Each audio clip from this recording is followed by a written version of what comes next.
Hello students, welcome to my YouTube channel Educational Sanjeevani. Myself Rishabh Singh and today we will discuss about energy per unit volume in an electric field. First of all, मैं बात करूं तो previous part में we will discuss about force on the surface of the conductor and pressure on the surface of conductor. The value of the force in the surface is sigma square upon 2 epsilon naught into A and या फिर S भी बोल सकते हैं अपन and the pressure value क्या आई थी sigma square upon 2 epsilon naught. जो pressure की वैल्यू आती है वो क्या आती है sigma square upon 2 epsilon naught. अब ये वाला टॉपिक है वो स्टार्ट करते हैं. बेसिक जो टर्म है वो पीछे वाली आपके काम में आएगी. दोनों फॉर्म में मैंने आपको बता दी. चलो ये वाला टॉपिक अपन स्टार्ट करते हैं. देखो I have a spherical cell. I have a spherical cell. Radius of this is capital R. या फिर आप सपोज कर सकते हो स्मॉल r. ठीक है, तो let us suppose I have a spherical cell, है ना, charge spherical shell, basically positively charge है. ठीक है, तो ये मैं आपको थोड़ा सा यहाँ positively charge spherical shell. You also read about this spherical cell in previous video. ठीक है, अब देखो you can see the value of force on the surface of this cell is outward direction. Basically मैं बोलूं कि इस surface पे force लगता है और उस फोर्स की जो वैल्यू है वो आती है sigma square upon 2 epsilon naught into A. और आपको ये भी पूछ सकता है कि इस फोर्स का काम क्या है. तो इस फोर्स का काम क्या है कि चार्ज के पीछे रिपल्सन फोर्स लग रहा है, वही तो फोर्स है. यदि वो रिपल्सन फोर्स है जिसकी वजह से ये चार्ज है वो आउटर सरफेस के ऊपर ही है, इनसाइड में वापस क्यों नहीं आ रहा. आपको पता है कि charge given to any conductor is uniformly distributed on its outer surface. ये आपने पढ़ लिया है. अब होता क्या है कि चार्ज आपने यहां दिया लेकिन रिपल्सन फोर्स की वजह से आउटर सरफेस चला गया, वापस क्यों नहीं आ पा रहा. तो ये वाला चार्ज से क्या कर रहा है, रिपल कर रहा है. दैट मींस फोर्स की जो वैल्यू है या फोर्स की जो डायरेक्शन है, वैल्यू मैंने लिखी है वो ऑलवेज आउटवर्ड, ऑलवेज आउटवर्ड दिखाई दे रही होगी आपको. ये कौन से फोर्स की डायरेक्शन है. This is electrostatic force, electrostatic force. This is electrostatic force. The value of this force is sigma square upon 2 epsilon naught into A. अब देखो सपोज करो कि आपने क्या किया कि इस स्फेरिकल सेल की रेडियस को कम करने का है ना प्रयास किया. आप क्या कर रहे हो, इसकी रेडियस को कम कर रहे हो. दैट मींस आप इसके वॉल्यूम में डिक्रीजमेंट कर रहे हो, इसका साइज है वो कम कर रहे हो. सपोज करो कि आपने क्या किया है कि इसका साइज है ये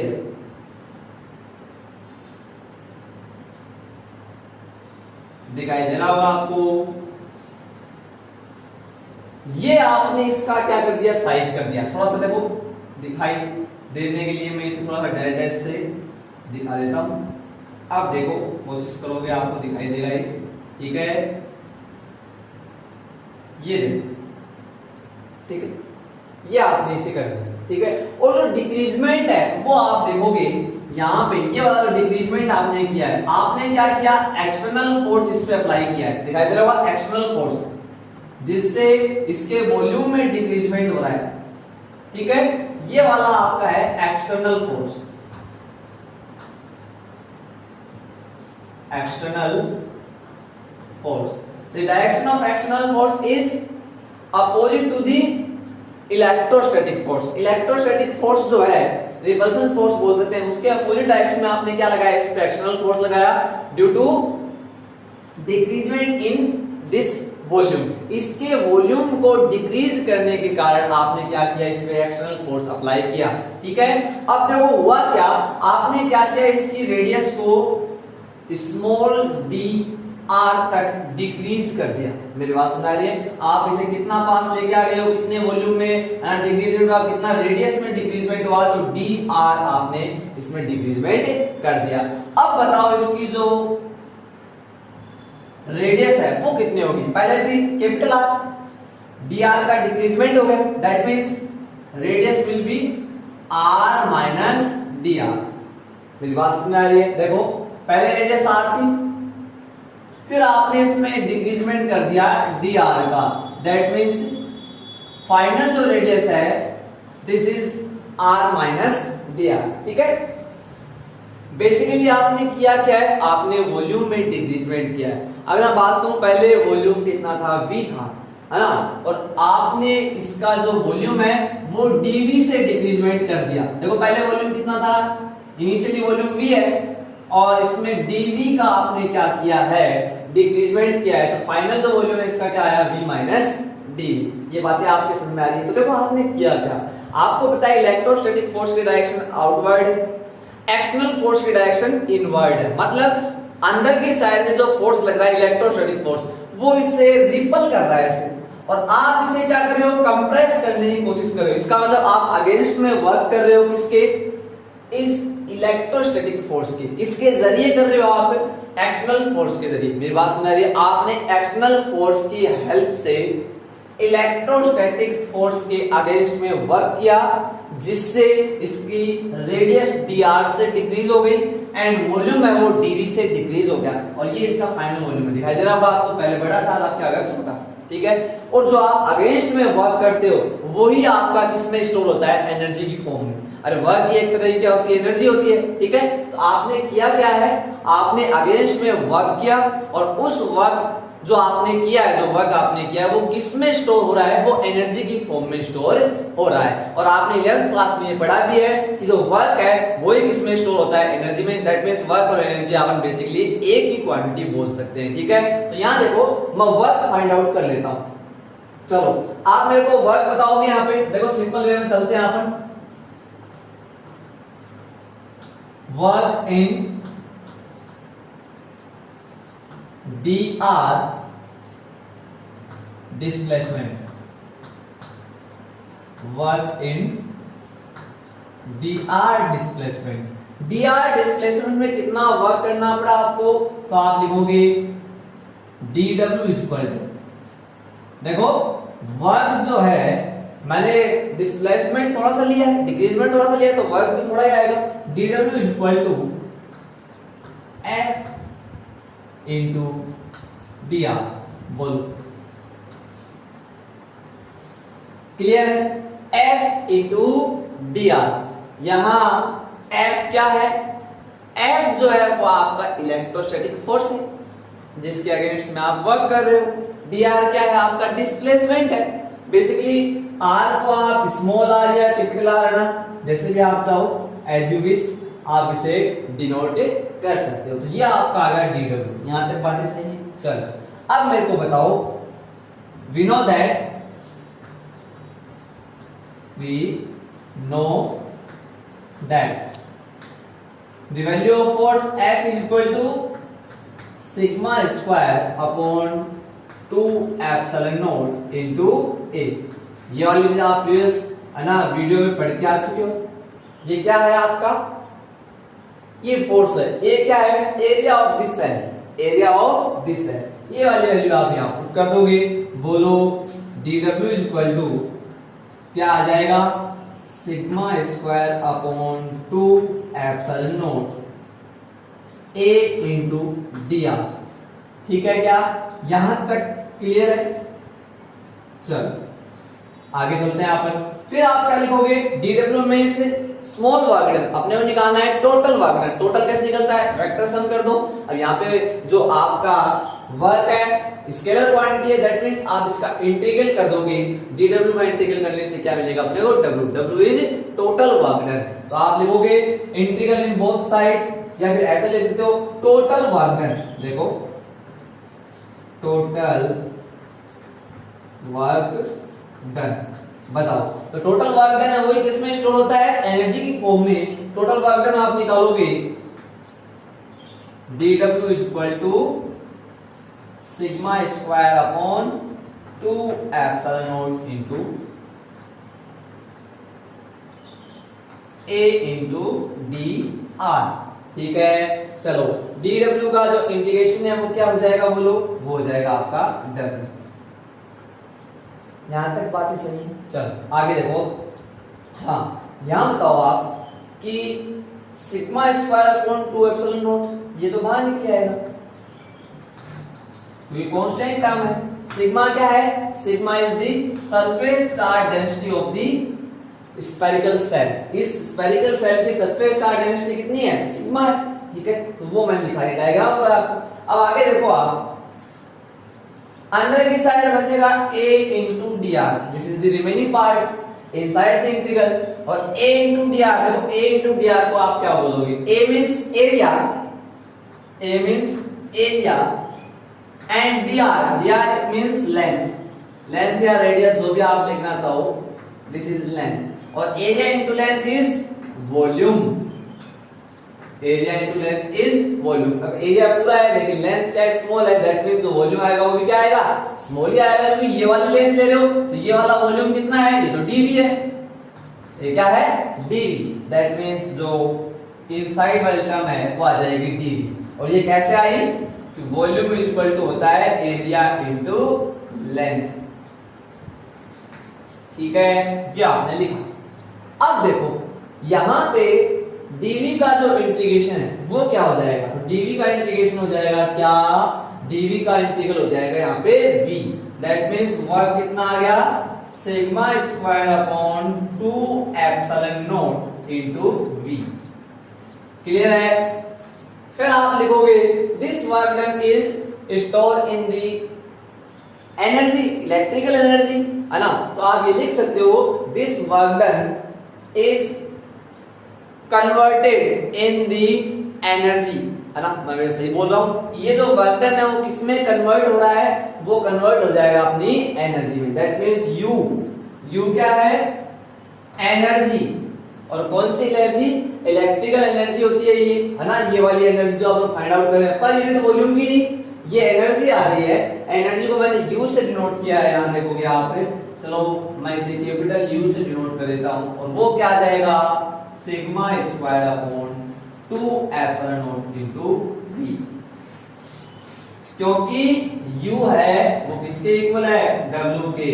जो वर्क डन आप करते हो अगेंस्ट में वो स्टोर होता है in the form of electrical energy, that means u equal to sigma square upon 2 epsilon naught और आगे क्या आया v। ये आपका आ गया एनर्जी। क्लियर है, चलो ये तो आपने देख लिया। अब आगे देखना आप, यहां से थोड़ा सा आगे चल देते हैं। आप ये तो आपने निकाली है टोटल एनर्जी या फिर इलेक्ट्रिकल एनर्जी आप इसे बोल सकते हैं, लेकिन जो अपनी हेडिंग है वो क्या है, पर यूनिट वॉल्यूम। क्या है, पर यूनिट वॉल्यूम। यहां आप लिखोगे एनर्जी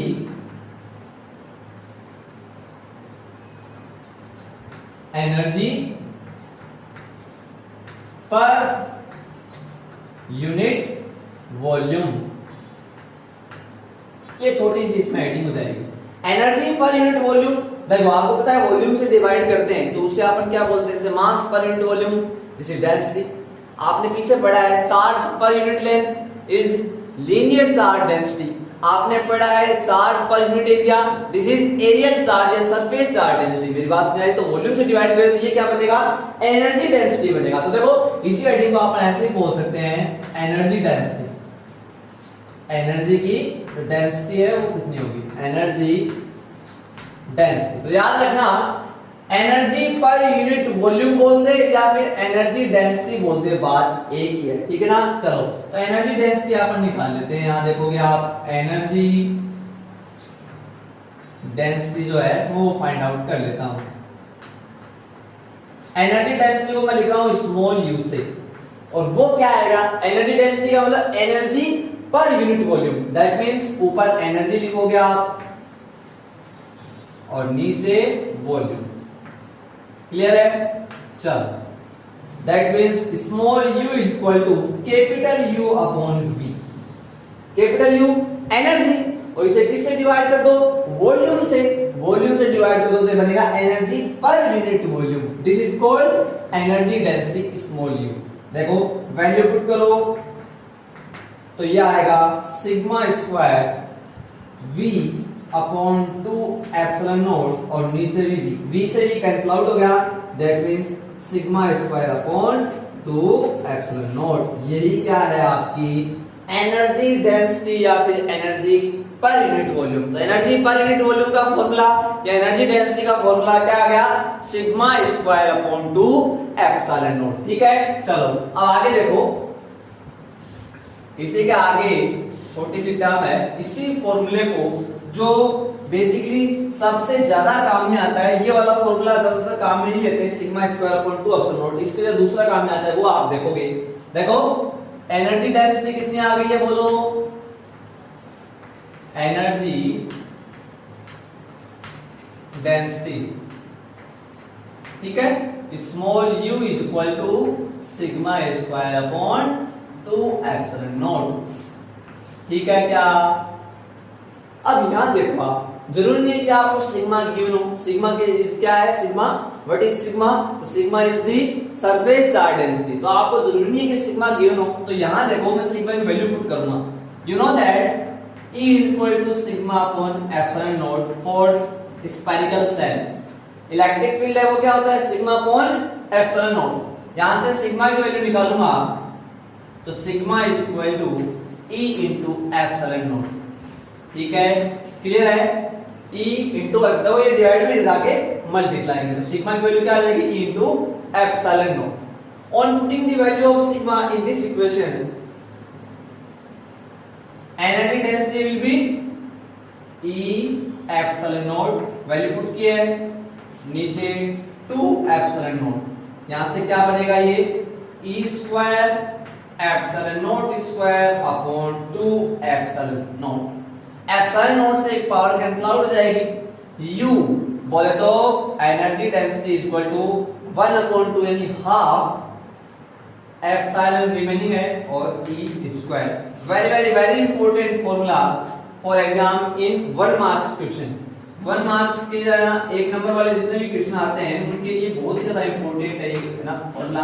आपको पूछ सकता है write the value of energy density in an electric field, that means U is equal to half epsilon naught E square. ठीक है, ये भी पुट कर सकते हो, ये भी लिख सकते हो। बात ये कि sigma square upon 2 epsilon not भी सही है और ये भी सही है। ये वाला फॉर्मूला ज्यादा काम में आता है, 4th चैप्टर में आप दोबारा पढ़ोगे इसलिए इसे आप याद रखोगे। तो एनर्जी डेंसिटी का फॉर्मूला क्या हो गया, half epsilon naught E square. या फिर ऐसे ही बोल दे एनर्जी पर यूनिट वॉल्यूम का फॉर्मूला क्या हो गया, तो half epsilon naught E square. ठीक है, चलो नोट लो फटाफट। ठीक है, आपने नोट कर लिया होगा। चलो ठीक, अब चैप्टर की लास्ट हेडिंग पढ़ेंगे अपन, equilibrium of charge soap bubble, है ना। साबुन का जो है ना बबल होता है, बुलबुला जो होता है वो इक्विलिब्रियम कंडीशन में रहता है। वो अपन देखेंगे कब रहता है, कौन सी कंडीशन ऐसी होती है, उसकी बात अपन करेंगे। ध्यान से देखो, फर्स्ट ऑफ ऑल मैं बात करूं तो आपने अभी देखा कि जो एनर्जी डेंसिटी का फॉर्मूला आ गया था वो क्या आया था, बोलो U is equal to 1 upon 2 epsilon naught E square. Clear है? चलो अब करें in the presence of medium, energy density will be U is equal to half epsilon naught epsilon R into E square. You also know that in the case of medium you multiply epsilon naught into epsilon R. It is converted into presence in medium energy density आपके सामने। ठीक है, आप क्या कह सकते हो कि एनर्जी डेंसिटी है ना आपको निकालनी है किसकी प्रेजेंस में, मीडियम की प्रेजेंस में। तो मीडियम का डाइलेक्ट्रिक कांस्टेंट अगर मैं एप्सिलॉन R बोलूं तो आप एप्सिलॉन R से क्या कर दोगे, मल्टीप्लाई कर दोगे। ठीक है ना, ये आप ध्यान रखोगे। दैट मींस ये मीडियम की है तो मीडियम वाली जो है वो क्या हो जाती है, देखो एप्सिलॉन R ऐसा कैसा 1/2 एप्सिलॉन नॉट E स्क्वायर को आप क्या बोलोगे, U बोलो। सही है क्या? तो मीडियम की जो एनर्जी डेंसिटी है वो एप्सिलॉन I टाइम्स होती है इन वैक्यूम, यानी इंक्रीज इंक्रीज होती है। मीडियम को अगर आप क्या करते हो, डाल देते हो है ना इलेक्ट्रिक फील्ड के अंदर या मीडियम की प्रेजेंस में, एनर्जी इंक्रीज होती है। बहुत ही इंपॉर्टेंट लाइन है फोर्थ चैप्टर के लिए, है ना।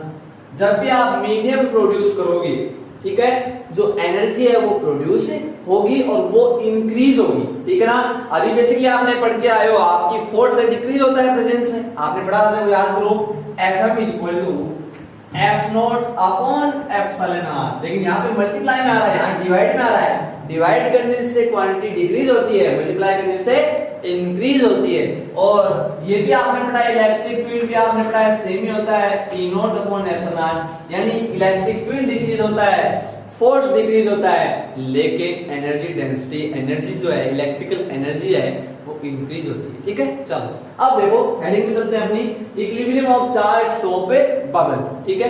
वैसे सोप बबल की बात आप 11th क्लास में कर चुके हो, ठीक है ना। चलो उसी की बात अपन करके चलते हैं। यहाँ पे ध्यान से देखोगे आप, सिंपल सा टॉपिक है, लास्ट टॉपिक है इस चैप्टर का बेसिकली। तो ये मैंने बनाया है एक चार्ट सोप बबल, ठीक है। रेडियस जो है इसकी कैपिटल आर, ठीक है, और इसमें चार्ज है, सपोज कर सकते हो आप पॉजिटिवली चार्ज, है ना। जो सोप बबल है वो कैसा है, पॉजिटिवली चार्ज, ठीक है। अब जैसे इसमें आप चार्ज इंक्रीज करोगे तब क्या होगा वो अपन देख रहे हैं, ठीक है ना। ध्यान से देखना, मैं जैसे चार्ज इंक्रीज करता हूं तब क्या होता है, अपोजिट नेचर का या फिर सेम नेचर का, उससे देखेंगे। जब सेम नेचर का आप करोगे तो आपको पता है रिपल्सन फोर्स इंक्रीज होगा, तो दैट मींस ना इसके ऊपर क्या होगा, फोर्स लगेगा, जिससे इसका वॉल्यूम इंक्रीज होगा। लेकिन अगर नेगेटिव चार्ज दोगे तो चार्ज डिक्रीज होगा, चार्ज के डिक्रीज होने से प्रेशर है या फोर्स है वो डिक्रीज होगा, तो इसका वॉल्यूम है वो डिक्रीज, यानी कंप्रेस हो जाएगा, ठीक है। वो अलग बात है। तो ये मेरे पास है एक चार्ज सोप बबल, ठीक है।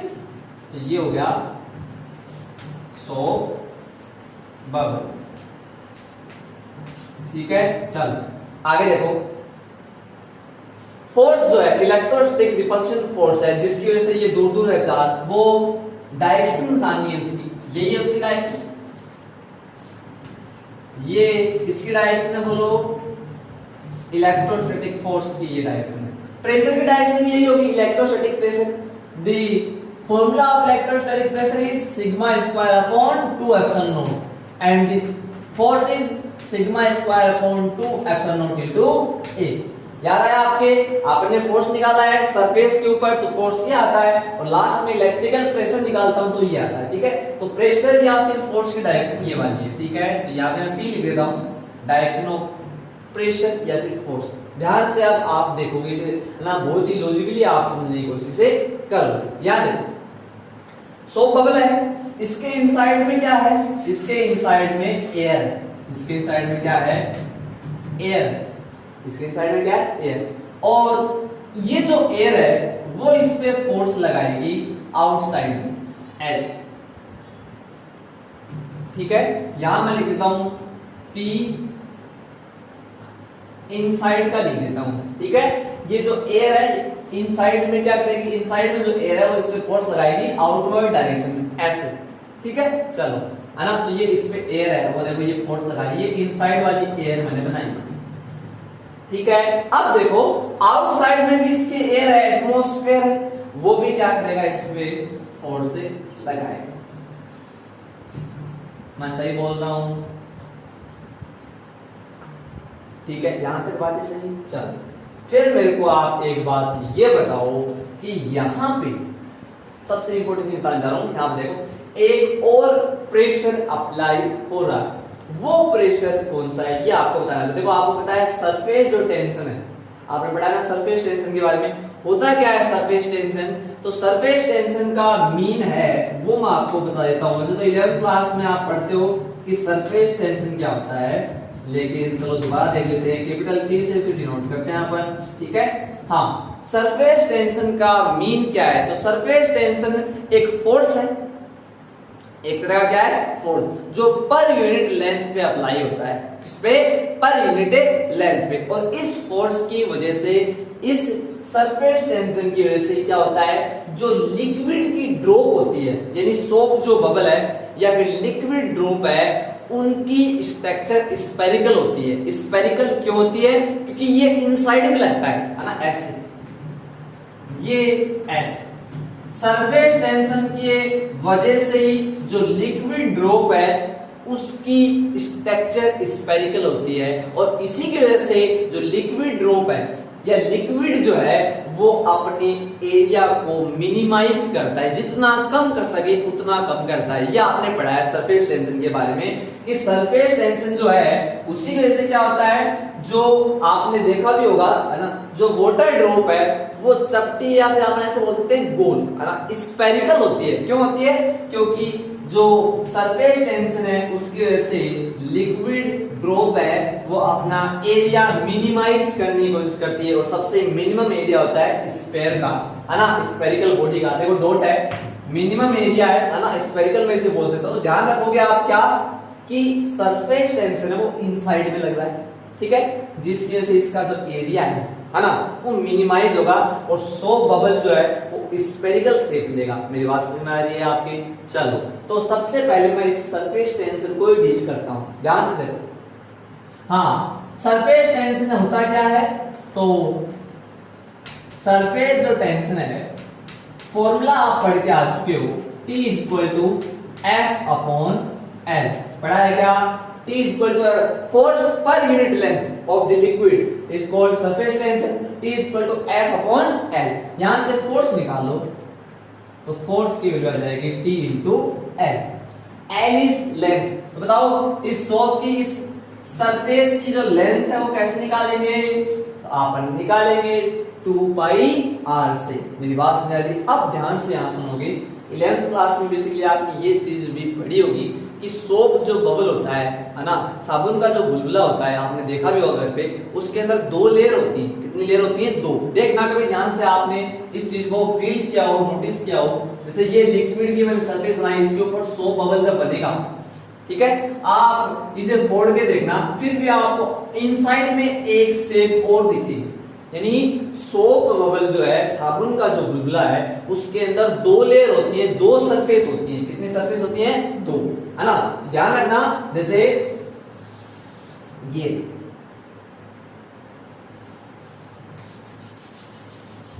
दिखाई दे रही होगी आपको, ये इसकी बेसिकली क्या है, ये इसकी लेयर, ये आउटर और ये इनर। बात समझ रही है? तो सोप बबल में कितनी लेयर होंगी?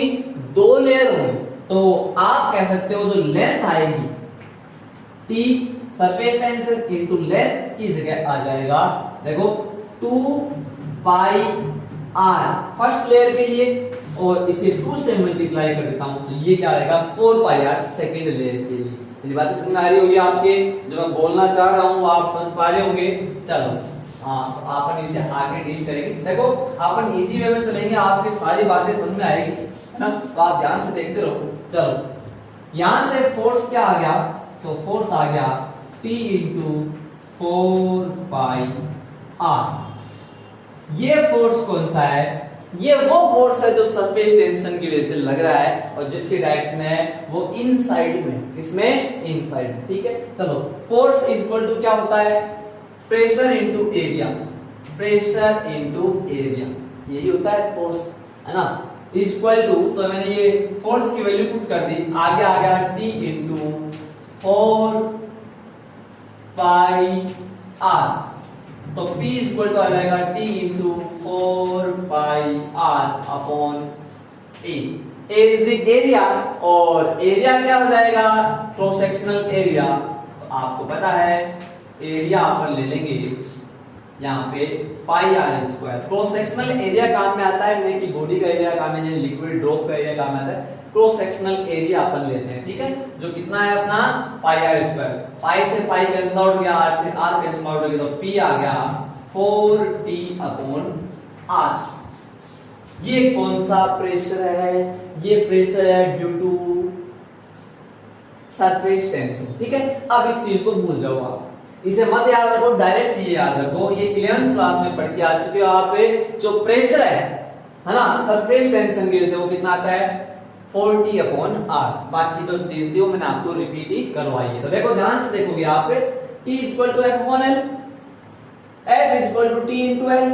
एल की जगह 4 पाई आर नहीं 2 पाई आर ड्यू टू ना आप ऐसे बोल सकते हैं दो सरफेस होने की वजह से है ना, 2 लेयर होने की वजह से ये 4 पाई आर आया। यहाँ पे आपने ये लिखा, उसके बाद में फोर्स की जगह p इंटू एक दिया, प्रेशर निकाल लिया due to surface tension 40 upon R. क्या आपकी बातें समझ में आ गई क्या? चलो तो आपको पता चल गया है अब क्या कि सरफेस टेंशन की वजह से जो फोर्स अप्लाई या जो प्रेशर अप्लाई होता है उसकी वैल्यू कितनी आती है 40 अपॉन आर। और डायरेक्शन इनसाइड, डायरेक्शन किस साइड होगी? इनसाइड। ध्यान से अब देखना, यहां देखो। चलो अब देखो प्रेशर जितने भी हैं वो सारे लिख लो। एक बार तो मैं बताऊं आपको, P एक्सटर्नल, P एक्सटर्नल ये कौन सा प्रेशर है? जो आउटर एटमॉस्फेयर है उसकी वजह से। डायरेक्शन है इसकी इनवर्ड। फिर P इंटरनल, इसकी डायरेक्शन हो जाएगी आउटवर्ड। ये इनर एटमॉस्फेयर या एयर की वजह से फोर्स है। और एक और आपने पढ़ लिया क्या? सरफेस टेंशन की वजह से जो फोर्स आया है वो, और वो कितना आया 40 अपॉन आर, जिसकी डायरेक्शन है इनसाइड। ठीक है, अब ध्यान से एक बात सुनिए। आपको पता है कि बाहर वाली जो एटमॉस्फेयर है, बाहर का जो एयर है, बाहर की एयर, वो इसमें इनसाइड से क्या लगा रही है? फोर्स लगा रही है। आउटसाइड से, सॉरी आउटसाइड से इसमें क्या लगा रही है? फोर्स। इनसाइड में दो तरह के प्रेशर है, एक तो इनर पार्ट की जो एयर लगा रही है वो, और एक सरफेस टेंशन वाला। ठीक है ना? और सरफेस टेंशन वाले की डायरेक्शन देखो, मैंने थोड़ी सी यहाँ पे डायरेक्शन शो करूं, इनसाइड ऐसे। ठीक है, ध्यान से आप मेरी बात सुनना। देखो सरफेस टेंशन क्या कर रहा है? इसे कंप्रेस करने की कोशिश कर रहा है। एक्सटर्नल फोर्स से कंप्रेस करने की कोशिश कर रहा है। और जो इनर पार्ट है वो इसे क्या कर रहा है? आउटसाइड में धकेलने की कोशिश कर रहा है। ठीक है ना? तो मेरी बात आपकी समझ में आई? हो क्या रहा है यहाँ पे? दो प्रेशर इसे मिनिमाइज करने की कोशिश कर रहे हैं। ठीक है ना? एक प्रेशर इसे एक्सटेंड करने की कोशिश कर रहा है। मेरी बात समझ आ रही है? तो बताओ, ध्यान से सुनना। यहाँ देखो एक दो बातें मैं आपको बताऊं। यहाँ देखना, सपोज करो कि इनसाइड में जो प्रेशर है वो 10 है। ठीक है, ये एयर वाला है। ऐसे यहाँ पे जो एयर प्रेशर लगा रही है वो कितना है? 5। मेरी बात समझ आ रही है? अंदर से एयर 10 प्रेशर लगा रही है, 10 है ना, और बाहर से एयर है वो 5 प्रेशर लगा रही है। तो दोनों का जो अपन है डिफरेंस देखेंगे, 10 - 5 कितना आ गया? 5 आ गया। ये 5 क्या है? ये अपन बोल सकते हैं एक्सिस प्रेशर। एक्सिस प्रेशर का मतलब आप समझ रहे हो? एक्सिस का मतलब क्या होता है? ज्यादा। और ज्यादा कौन सा है? ये वाला है। तो ये है एक्सिस प्रेशर। मेरी बातें समझ में आ गई आपके? और ये वाला जो एक्सिस प्रेशर है इसे कौन बैलेंस करेगा? इसे करेगा सरफेस टेंशन वाला। मेरी बात समझ में आ रही है? ध्यान से सुनो, देखो फील करो इस चीज को। P एक्सटर्नल, ठीक है, P एक्सटर्नल डायरेक्शन ये वाली है, plus P due to surface tension, इसकी डायरेक्शन ये वाली है तो ये वाली। ठीक है, तो दोनों ऐड हो गए और इसकी डायरेक्शन वो वाली है, इज इक्वल टू P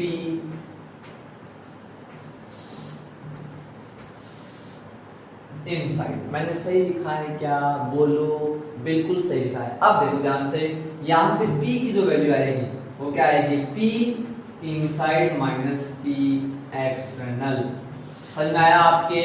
यानी दोनों का जो डिफरेंस है, दोनों का डिफरेंस है वो ही क्या है? P axis. एक्सिस का मतलब सोचो, एक्सिस का मतलब कौन सा ज्यादा है। ठीक है, तो आपको पता है P इनसाइड वाला ज्यादा है। यहां से P की जो वैल्यू है वो आप देख सकते हो 40/R। मेरी बात समझ में आ रही है क्या? ये चीज आपको ध्यान रखनी है। ठीक है ना? ये आपकी याद रहेगी तभी बातें आपकी बनेगी। तो एक्सिस प्रेशर कितना हो गया? यहाँ पे देखो P एक्सिस आप बोल सकते हो, वो आपका हो गया कितना? 40/R। या फिर आप ऐसे ही सोच सकते हो, ध्यान से देखना, इनसाइड वाले को आउटसाइड वाला काट देगा, कैंसिल आउट कर देगा। बचा कौन सा? केवल सरफेस टेंशन ही तो बचा है। केवल कौन सा बचा है? Surface tension. यही एक्सिस है और यही तो रिमेनिंग पार्ट है। दैट मींस P एक्सिस वो कितना है? 40/R। और ये वाला जो प्रेशर है वो किसके वजह से प्रोड्यूस हुआ था? Surface tension. ठीक है, प्रेशर समझ में आ गई? ये तो तब की कंडीशन है जब ये चार्ज नहीं होता, लेकिन अभी ये चार्ज भी है। चार्ज भी है, इसका मतलब एक प्रेशर और लग रहा है इसमें, कौन सा? एक्सटर्नल प्रेशर, या फिर मैं इसे ऐसे बोल सकता हूं इलेक्ट्रोस्टैटिक प्रेशर। कौन सा प्रेशर है? इलेक्ट्रोस्टैटिक प्रेशर, जिसकी डायरेक्शन है आउटवर्ड, तो इसकी डायरेक्शन किस साइड है? इनवर्ड। मेरी बात समझ आ रही है? दो प्रेशर है, एक तो एक्सिस प्रेशर और एक इलेक्ट्रोस्टैटिक प्रेशर। ठीक है, इलेक्ट्रोस्टैटिक प्रेशर की value sigma square upon 2 epsilon not, जो आप पहले पढ़ के आ चुके हो। तो दो ही प्रेशर बचे हैं, एक इलेक्ट्रोस्टैटिक प्रेशर जो इसके वॉल्यूम को इंक्रीज कर रहा है, ये पता है ना आपको, ऐसे रिपल कर रहा है, और एक है आपका सरफेस टेंशन वाला जो इसे मिनिमाइज कर रहा है। यहां पे बात समझ में आ गई? देखो इस वाले को इसने कैंसिल आउट कर दिया, दोनों एयर है, दोनों ने एक दूसरे को कैंसिल आउट कर दिया, तो एक्सिस में कौन बचा? रिमेनिंग कौन रहा? तो वो रहा आपका केवल सरफेस टेंशन वाला। ठीक है, और ये सरफेस टेंशन वाला लिख दिया, ये इलेक्ट्रोस्टैटिक लिख दिया। अब बताओ in equilibrium condition, in equilibrium condition, equilibrium condition में क्या होगा? दोनों एक दूसरे क्या हो जाएंगे? इक्वल। सिंपल सी बात है। इक्विलिब्रियम कंडीशन कब आती है? तो दोनों साइड के फोर्स इक्वल हो जाए, दोनों साइड के प्रेशर क्या हो जाए? इक्वल। दैट मींस आप लिखोगे P electrostatic is equal to P excess. ठीक है ना, ये आपका हो जाएगा। ठीक है, अब देखो इसकी जगह लिखोगे sigma square upon 2 epsilon naught, और उसकी जगह लिखोगे 4t अपॉन r। यही है मेन इक्वेशन। ये डेरिवेशन अब आपको कैसे याद रखना है? दो प्रेशर इक्वल करने हैं, वैसे ऐसे याद रखना है। दो प्रेशर कौन कौन से? एक एक्सटर्नल प्रेशर, ठीक है, और सेकंड वन इलेक्ट्रोस्टैटिक प्रेशर। अब देखो इस इक्वेशन की हेल्प से आपको रेडियस पूछेगा, आपको सरफेस टेंशन पूछेगा, आपको चार्ज डेंसिटी पूछेगा, यानी तीन वैल्यू पूछेगा इस इक्वेशन से। तो आप लिखोगे पहले सरफेस टेंशन, सरफेस टेंशन। ठीक है, सरफेस टेंशन निकाला, r को इस साइड भेज दो, 4 को उस साइड भेज दो, बताओ सरफेस टेंशन की वैल्यू कितनी आ जाएगी? This is sigma square r upon 4 और into 2 8 epsilon not. This is surface tension. ठीक है, ऐसे ही रेडियस पूछ लेगा तो क्या करोगे? आप रेडियस निकाल लोगे यहां से, तो आप देखना रेडियस आएगा 8t epsilon naught upon sigma square. इस इक्वेशन की हेल्प से आपको निकालना है, और लास्ट जो है वो आपको क्या है ना पूछ सकता है, तो वो देख लो आप, तीन टर्म पूछता है इसमें, सरफेस टेंशन है ना, और सिग्मा और रेडियस। रेडियस निकाल लिया आपने। देखो इस इक्वेशन को याद रखना, रटना मत इसको, कैसे रेडियस को रटने बैठ गए, है ना। तो फॉर्मूला केवल ये याद रखना है, दो प्रेशर इक्वल करने हैं, electrostatic and excess pressure. Excess pressure का मीन क्या है? Pressure due to surface tension. ठीक है, तो इन दोनों को इक्वल करना है। यहां से लास्ट आप निकाल लेता हूं मैं सिग्मा की वैल्यू। तो सिग्मा की वैल्यू कैसे आएगी? सरफेस डेंसिटी, इसको उस साइड भेजो, तो इधर डिवाइड में हो जाके मल्टीप्लाई में, तो 8t epsilon naught upon r। यहां से सिग्मा कितना आ गया? Under root of 8t epsilon naught into r। ठीक है, तो आपने रेडियस फाइंड आउट कर लिया है। रेडियस आई है आपकी 8t epsilon naught upon sigma square. आपने सिग्मा फाइंड आउट कर लिया, और लास्ट आपने फाइंड आउट किया था surface tension. This is sigma square r upon 8 epsilon not. तीनों टर्म आपकी आ गई। ठीक है ना। अब देखो आपको ये चीज ही पूछा था, चार्ज कितना है, चार्ज कैसे निकालोगे? बोलो, सोचो इस चीज को। चार्ज निकालने के लिए आप ऐसे नहीं कि सिग्मा की जगह q अपॉन a लिख देंगे। Sigma is charge per unit area, वहां से चार्ज आ जाएगा। देखो अपन अगर यहाँ पे चार्ज पूछ ले तो q upon a is equal to 8t epsilon naught upon r। यहां से q की वैल्यू a into 8t epsilon naught r। a इधर डिवाइड में जाके मल्टीप्लाई। मेरी बातें समझ में आ रही है? चाहे आपको सिग्मा पूछ ले, ठीक है, चाहे आपको रेडियस पूछ ले, इसी इक्वेशन से निकलेगी सारी। चाहे आपको टेंशन पूछ ले और चाहे आपको चार्ज पूछ ले, ये सारे आपके एक ही जगह पाई आर स्क्वायर। याद रखना, एक ही जगह स्फेरिकल है ना, तो पाई आर स्क्वायर आप पुट करो। ठीक है क्या? बातें आपके समझ में आ रही है, क्लियर है, ऑलराइट सारी चीजें। चलो आगे देखो, ये आपका बेसिकली चैप्टर है वो कंप्लीट हो चुका है। तो इस डेरिवेशन में मेन चीज क्या है, मेन है axis pressure 40/r, electrostatic pressure sigma square upon 2 epsilon, दोनों को इक्वल करो।